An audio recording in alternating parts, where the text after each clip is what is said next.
Good afternoon, everyone. Thank you all for joining us for this webinar this afternoon. My name is William Price. I am the bond lead and the Housing Infrastructure Bond Program Manager for the Multifamily Division here at Minnesota Housing. And just wanted to welcome you all today for this informational session on the process of how to receive a 4% only housing tax credit award or allocation for bonds issued pursuant to an allocation of state volume cap issued by Minnesota Management and Budget. So thank you all for attending today. So for today's agenda, while Minnesota Housing also offers tax credits competitively through the annual consolidated RFP process, today's focus is on securing 4% tax credits for bonds issued pursuant to an allocation of state volume cap by MMB. We call this shorthand 4% only, which is the focus of today's presentation. Section 42 of the Internal Revenue Code establishes a separate set of procedures to obtain housing tax credits through the issuance of taxes and bonds. Developers need to be aware of Minnesota Housing's Tax Credit Qualified Allocation Plan, or QAP, as Section 42M of the IRC Code provides that in order for a project to receive an allocation or award of tax credits through the issuance of taxes and bonds, the project must satisfy the requirements of the QAP. Developers should also be aware of tax credit suballocators and their respective QAPs if a project is in a suballocated jurisdiction. So we will cover this topic shortly, and suballocated locations as well in today's presentation. So today's training is specifically designed to focus on Minnesota Housing's timeline, process, and requirements for 4% housing tax credits for bonds issued via an MMB. So we'll discuss the optional pre-application phase of the 4% only allocation process, which allows developers to work closely with us prior to receiving an allocation of bonds.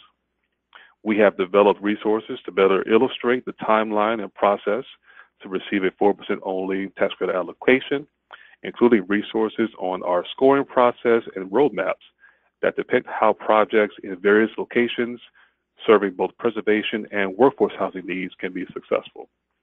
We'll highlight the 42M submission requirements, including how to submit materials through our online customer portal. We'll provide some compliance information specific to preservation projects. And again, we'll have a question and answer session after the presentation. So again, please feel free to submit your questions anytime during the webinar.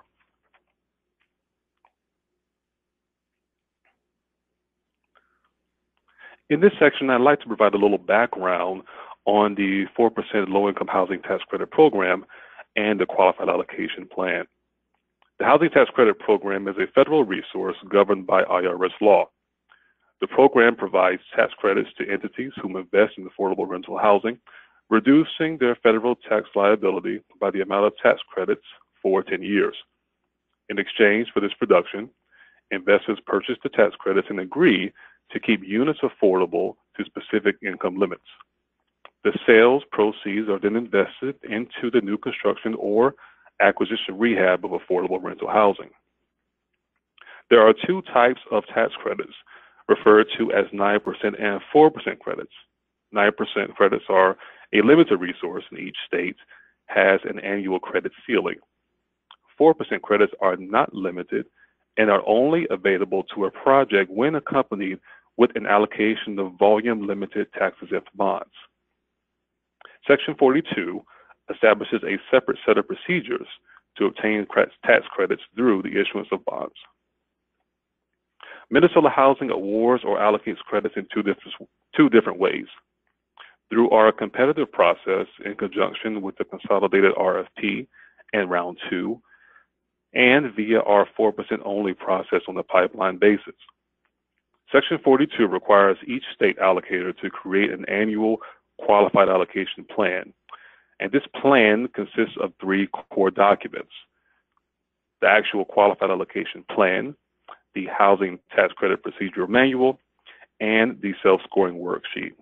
All of these documents and other application information can be found on Minnesota Housing's tax credit webpage.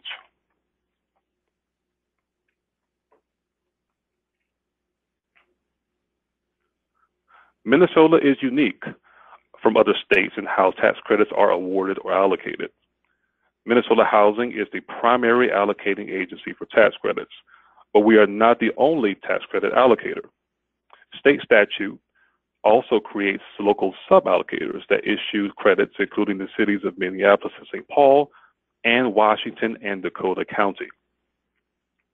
For 4% only developments with an allocation of bonds from MMB, Minnesota Housing's QAP applies to the entire state except for these 4 jurisdictions.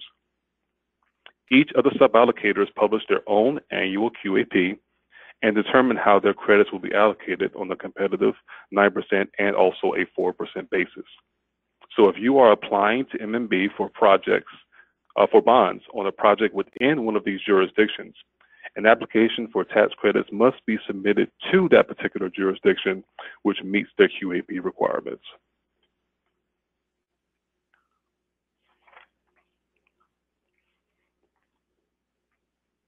So what year QAP should you use?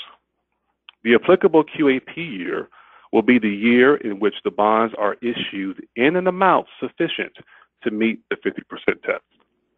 For example, for a project that receives an allocation of bonds from MMB in 2020 that meets the project's 50% test, the 2020 QAP will be applicable. So what is the 50% test? As many of you know, this is an eligibility test required by Section 42. And in order for a project to be eligible for 4% tax credits, at least 50% of the aggregate basis plus land cost must be financed with bonds, subject to the private activity bond volume cap limits.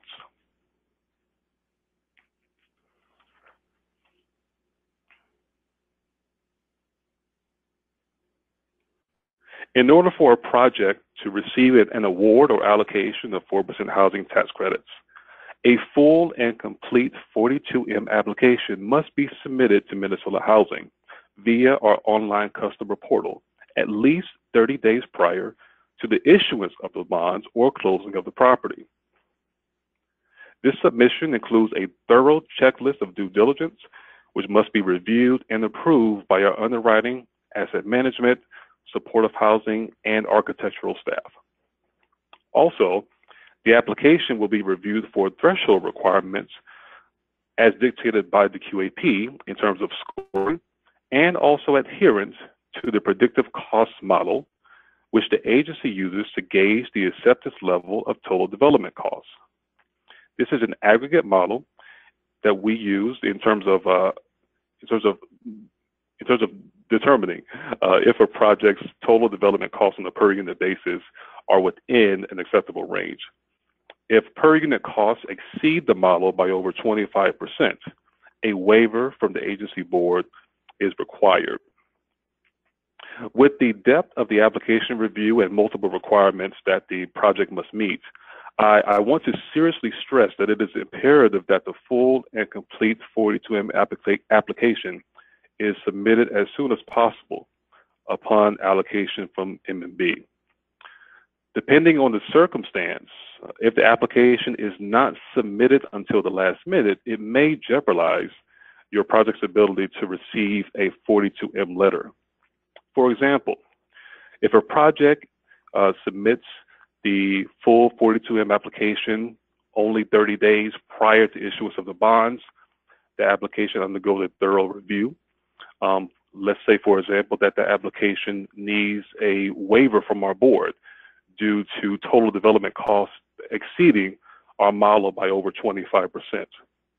Or upon review of the application, it is determined that minimum scoring thresholds are not met. At that point, the project's ability to receive a 42M letter within that timeline in order to have bonds issued may be in jeopardy. So I do want to stress that it is important that even though per our QAP,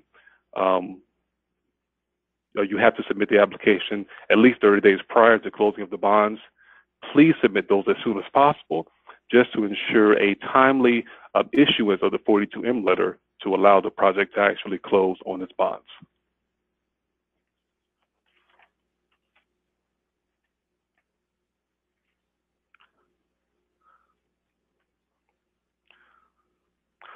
One of the resources we have created to assist you in the 4% only process is the annual timeline. This is available on our website as well. The timeline is meant to be illustrative of the fact that Minnesota Housing is always open for business, and to really give you an idea of when you can submit a pre-application or a full 42M tax credit application. And I'll go into details on both of those shortly. Currently, the optional pre-application process is available, which allows developers to receive an initial scoring determination and an initial predictive cost model determination to ensure project cost reasonableness. In January, bond allocations can be applied for through MMB. Once an allocation of bonds is received, the project has 180 days to permanently issue bonds. Within 3 weeks of a project receiving an allocation of bonds, Minnesota Housing will communicate in writing to the project owner, providing details of the 4% only process. Within 6 weeks of a project receiving an allocation of bonds, Minnesota Housing will communicate with the developer to schedule a light launch meeting, which I will explain more shortly.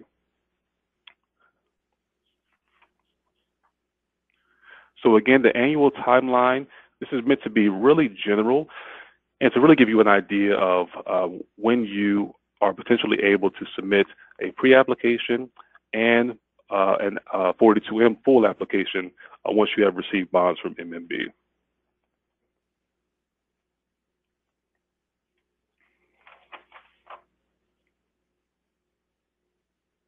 Step 6 of the process is the submission of the full 42M application to Minnesota Housing.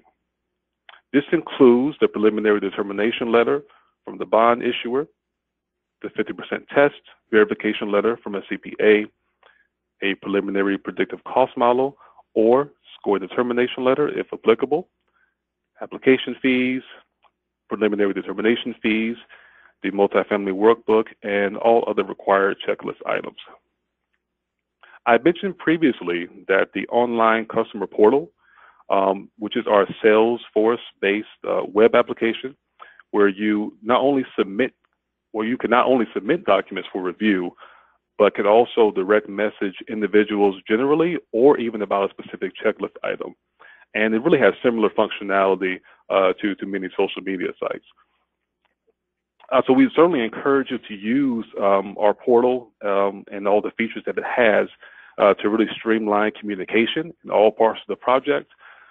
For example, if you have a specific question on a checklist item, you can send a message directly to our staff architect or our underwriter asking about that specific item. And it really makes for timely communication. If you send us an email, if you send us a message via the portal, we may potentially get an email. So it really makes the communication really seamless and streamlined for the overall process. So we certainly encourage you to use that option. And again, the full 42M application must be submitted at least 30 days prior to the permanent issuing of the bonds. But please submit this as soon as possible upon allocation from MMB.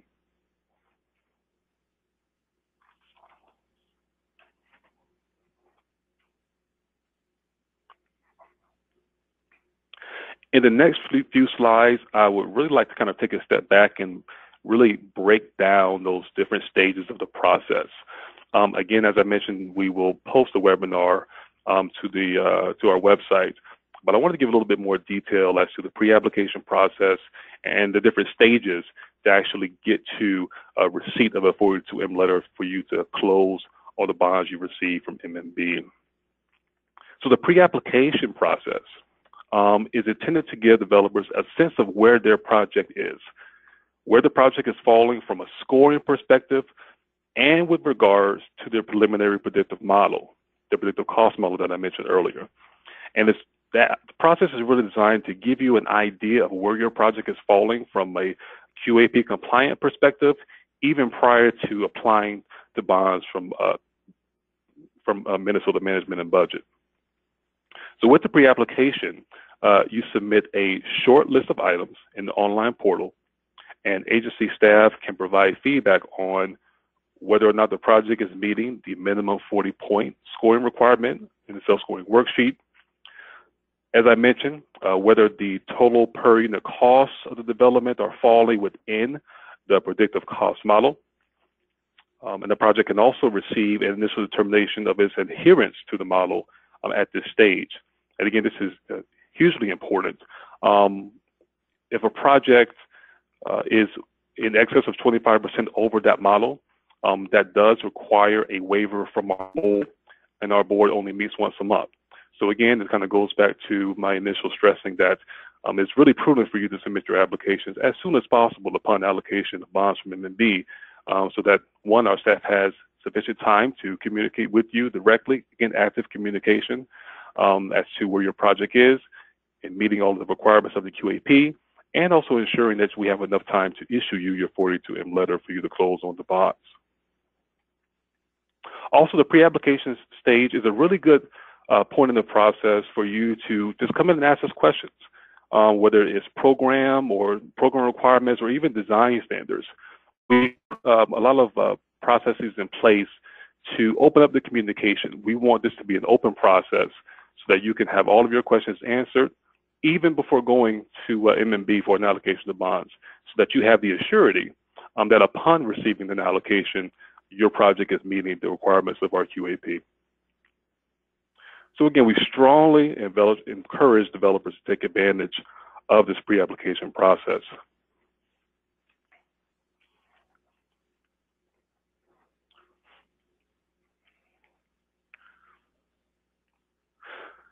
So if you are pursuing the pre-application process, you will need to provide the required documentation at least 30 days prior to the submission of the full 42M application.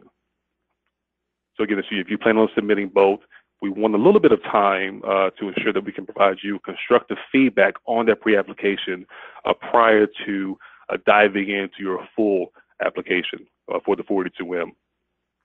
Again, this is designed to be an open and iterative process where Minnesota Housing will communicate directly with you and discuss anything from scoring discrepancies, design concerns, and any other pertinent items. Minnesota Housing staff may request additional documentation in order to provide sufficient feedback on the process in terms of the project score or where total development costs are landing. But again, anything that we request is really to ensure that we're giving you the most accurate information as to where your project is falling in terms of compliance with the QAP. So for the pre-application process, if the project meets the requirements, we will issue a preliminary predictive model or a scoring determination model letter.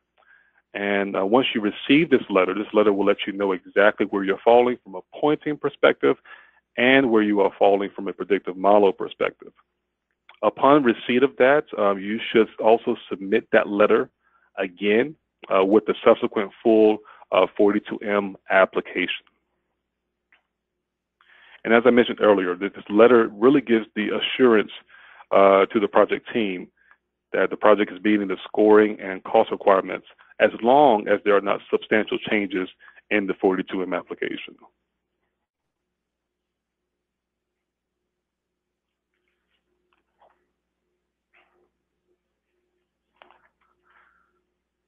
So a few more points on the pre-application. For the preliminary predictive cost model determination, the required submittal documents are the actual determination request form that can be found on our website and our online customer portal, and a fully completed workbook. Those are kind of the initial items that we'll need to see where you're falling within the predictive cost model.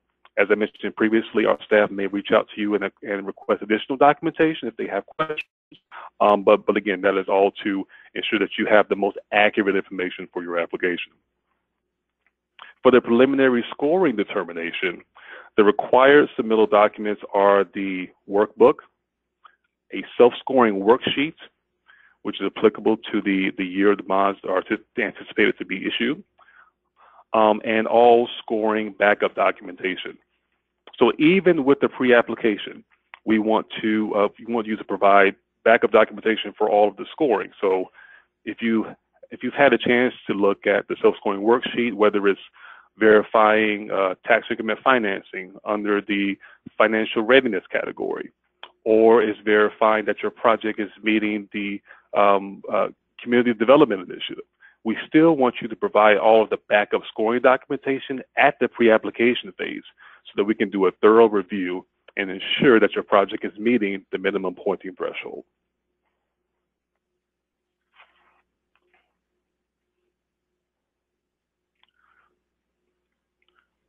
So after a project has received an allocation of bonds from MMB, a light launch meeting will be scheduled with the developer and an underwriter and architect for Minnesota Housing. And that may include other staff upon request. During this meeting, staff will walk through the 4% only process, review scoring determinations, design requirements, and the 42M application requirements with the development team. This meeting is designed to be a light touch point early on in the process to ensure that all parties are aware of the tax credit requirements and can be an in-person meeting or even a conference call. So this meeting is another opportunity to address any issues and answer any questions the development team may have. So again, we've built in a couple of different touch points, even well before the application, to ensure that you have all of the information that you need, and again, really to give you assurance that your project will meet the qualifications of the QAP.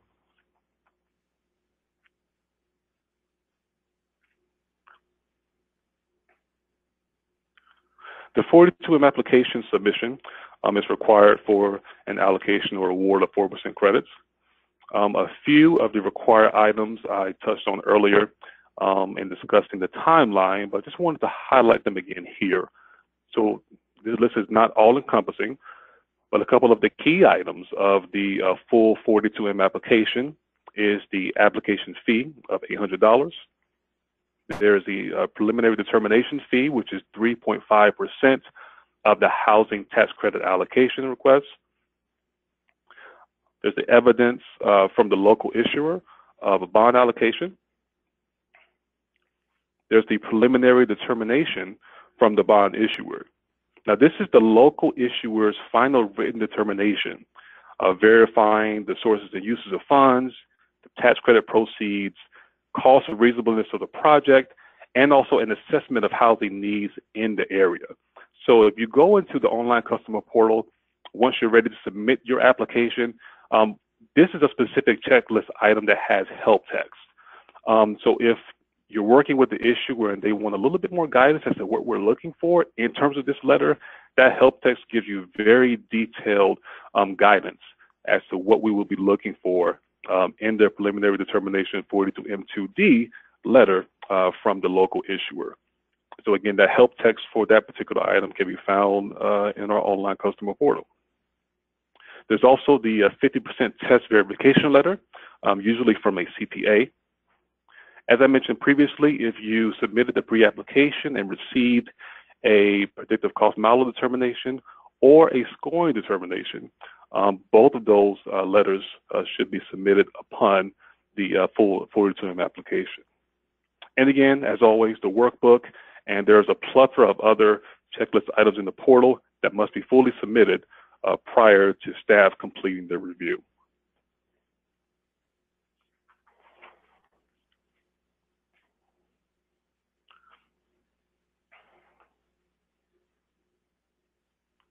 So a new statutory language has changed how 4% only projects meet the strategic priority threshold.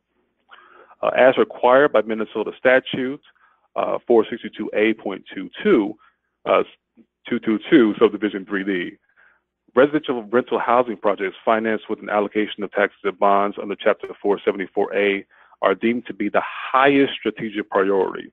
And such, developments are therefore not required to meet a separate strategic priority.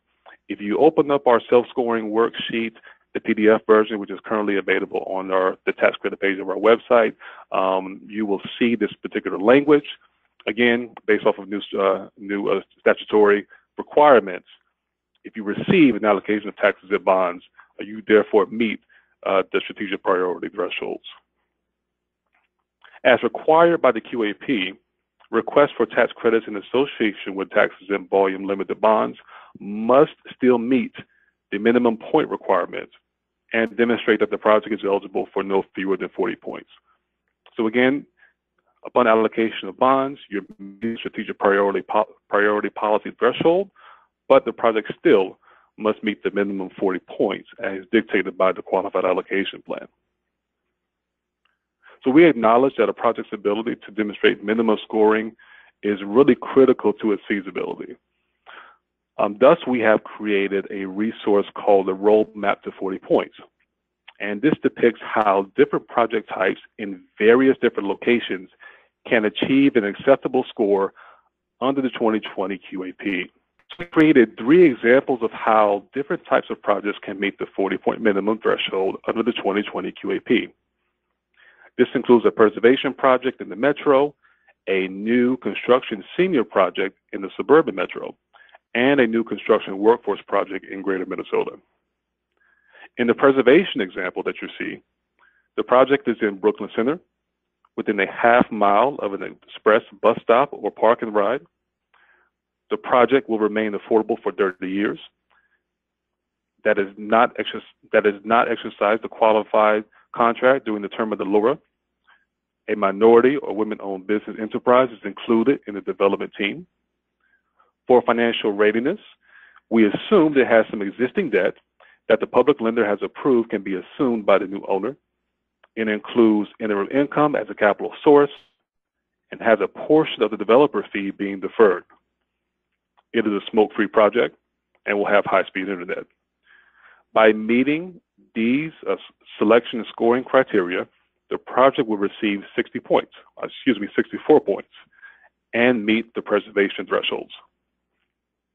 Other potential scoring options for this type of project include cost containment, which is 6 points, up to 10 points available in the other contributions category, or household targeting if there were at least 75% of units with either 2 bedrooms or more. Preservation projects, and I know that is a Minnesota Management and Budget's top priority for the allocations of 2020. Backup documentation is needed, proving the type of rental assistance and how long the rental assistance has been in place. So I do want to stress that we will need backup documentation for all preservation projects. And also, if you dive into our self-scoring worksheet, rental assistance points cannot be taken in addition to preservation points. So it's either one or the other. And again, with preservation projects, meeting the thresholds, 30 points, up to 30 points are available for those type of projects.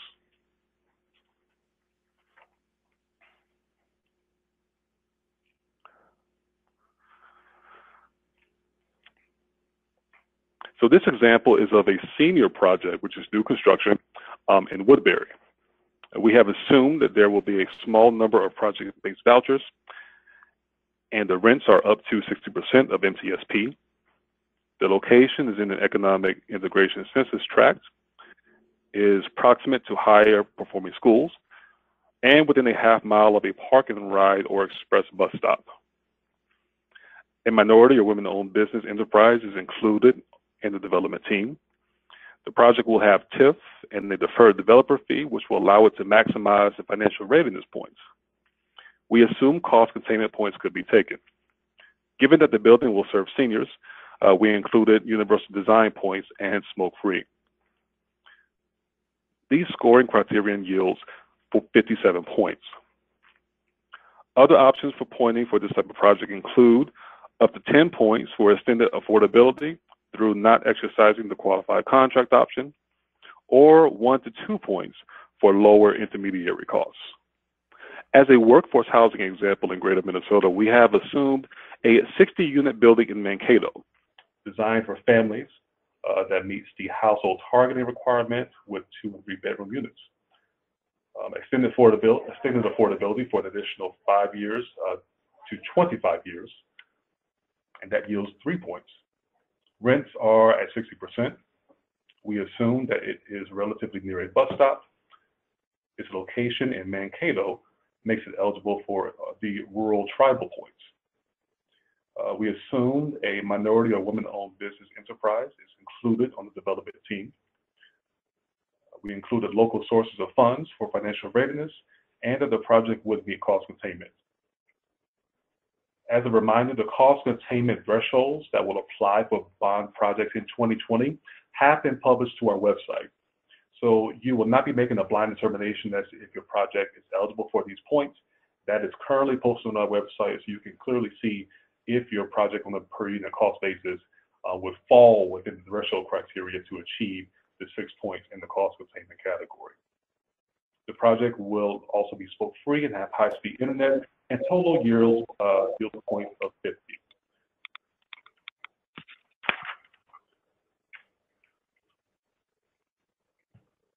So I also want to take this opportunity to highlight a requirement for preservation projects, which is stipulated by Statute 474A. So this stipulates 3 conditions for using bond proceeds for any preservation project in Minnesota, regardless of the issuer.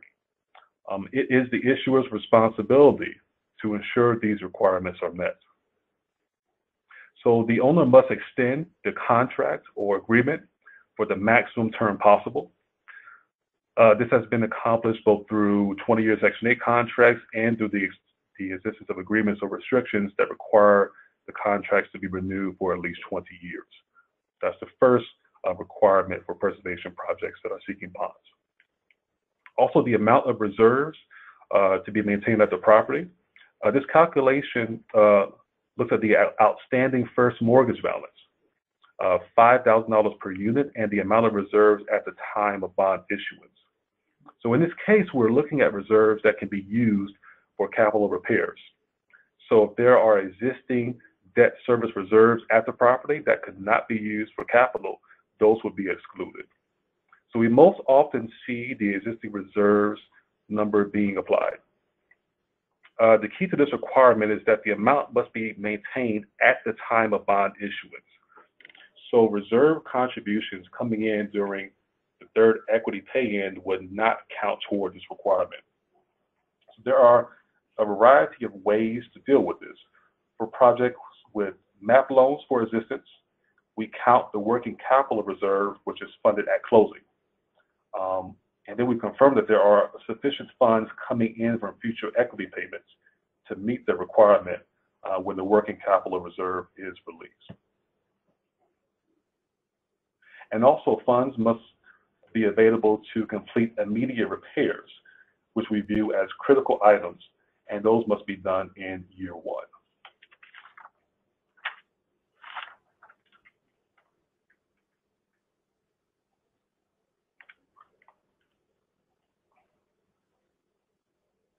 So I just want to reinforce these requirements for 474A. And specifically, what will be required of you to submit to verify your compliance with the statutory language. So there are really 3 core documents of this review that I will complete. So the first is an owner compliance statement. So upon request, I can send this compliance statement to you where you're kind of nearing the point where you're ready to issue bonds. But this is a specific document that I'm working on that will be available on our website in the future. But if you're working on a preservation bond project, this is something that I can actually send directly to you. So the owner will document how to show that the HAP is being extended for the maximum term, the components of the reserve requirement, and evidence that this will be maintained at closing. That can be achieved, such as the limited partnership agreement. And what the project's physical condition is, the scope of work, and the construction budget. So again, this is a form that is best completed on a company letterhead from the development company, which can later be executed once the agency review is completed. So this is a form that you will reach out to me, I would send to you. You complete the form, send back to me for verification, and I'll complete a thorough review, ensuring that you're meeting the statutory requirements of said form, and then subsequently you can have that form executed. The second part of this compliance is the compliance statement and the documentation that are approved. So I will send the owner a draft agreement on the extension of the rental assistance and the agency certification on compliance with Statute 474A. So once the agreement between Minnesota Housing and the owner are finalized, then both the owner and the agency will execute the agreement. And there is a certification that comes along with this agreement that the agency will execute. And subsequently, all these documents are provided to the bond issuer. So oftentimes, this is one of the final actions needed for the bond issuance and can easily fall off the radar unless it's identified by bond counsel. So I ask that you please add this item to your timelines and submit these materials at least 3 weeks in advance of closing, just to ensure that there is sufficient time to run through these documents, obtain necessary signatures, and this process must be completed prior to bond issuance. But again, this is oftentimes the last thing that's needed to issue bonds. So we certainly don't want this to hold up the process. So if you could reach out and we can complete this as soon as possible, that would be for the best. So I saw a couple of questions come in. So in the 12 minutes we have left here. Okay, so the first question is, what is the anticipated cost per unit that is determined by the predictive cost model? That's a great question. So the model uses aggregate data from, I believe, the past 10 years, and we have more detail about this on our website. So based on various different characteristics of the project, we use that data to predict a total development cost for that particular type of project. So that cost can really vary, or will certainly vary between types of projects, but it can vary even within those types of projects based on the various different characteristics. For example, if a project has tax credits, the predictive model will assume a higher cost for that specific type of structure. So the cost will vary based off of the different type of project that you're seeking the determination on. So another question I have here is, I don't believe you can take points for high-performing schools for senior housing, can you? That's a great question. I will dive back into this. I do not believe that there is a prohibition on potentially taking points for high-performing schools if the project is actually within range of said school. Again, senior projects can look vastly different. Projects can usually have 1 to 2 bedrooms. It's certainly possible that the senior living there could have a school-age child or teenager living with them as well. So I do not believe that there is a prohibition with that. And certainly if that's not noted in the self-scoring worksheet, we certainly wouldn't want to penalize that project if it is actually proximate to a higher performing school, because again, senior projects could look vastly different, and there is certainly the potential that a school-age child could be living with a senior in that project. Okay, so another question we have here is, will there be a webinar that highlights the requirements for the bond application? For example, will there be a webinar about how the housing infrastructure bonds? This was more for a post-bond allocation.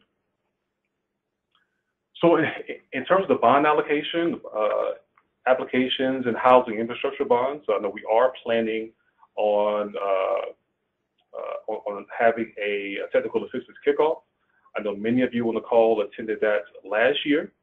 I believe we're going to have that in February. So we're certainly going to dive into much more information about housing infrastructure bonds and bond applications. Again, that is a competitive round a process. Those funds are available through our annual RFP. So not included in the 4% only realm that we're focusing on today. But we certainly will be bringing more information to the forefront about housing infrastructure bonds, the bond application process for next year's RFP. I just want to extend a thank you to everyone who attended this webinar session. Certainly with M&B's new priorities, the bond sphere will look a little different next year, but we certainly want you to have full confidence in Minnesota Housing that we're doing everything we can to ensure that you're submitting the most competitive bond application as possible. Again, we built in a lot of processes to have open communication with you over the process, so please feel free to reach out to me directly. If you have any questions about the pre-application process or the application process as well. So we have one more question here. Are 501c3 bonds eligible? So 501c3 bonds, I believe it's, you're really kind of getting at housing infrastructure bonds in terms of our ability to use bonding authority from state appropriations and issue that as volume cap housing infrastructure bonds, or 501c3 or government only housing infrastructure bonds. So there is a housing infrastructure bond page on our website that includes our guide, term sheet, and really gives you a lot of detail about that process. But for the 4% only, these are specifically volume cap bonds from M&B and Minnesota Housing using those bonds to issue 4% credits. So if you would like more information on 501c3 bonds, certainly feel free to look at the housing infrastructure bond page. And any further questions that you have, feel free to reach out to me directly. Okay, folks, so there's my contact information. Again, any questions that you have going into next year's bonding allocation around the M&B, feel free to reach out to me. Again, we're here for you to ensure that you submit the best application possible and that you're able to close on your project in a timely fashion. Again, thank you everyone for attending today's webinar. Again, this will be on our website, the slides, and also the recording of the webinar. So again, any questions that you have, feel free to reach out. Thank you all very much, and have a great afternoon.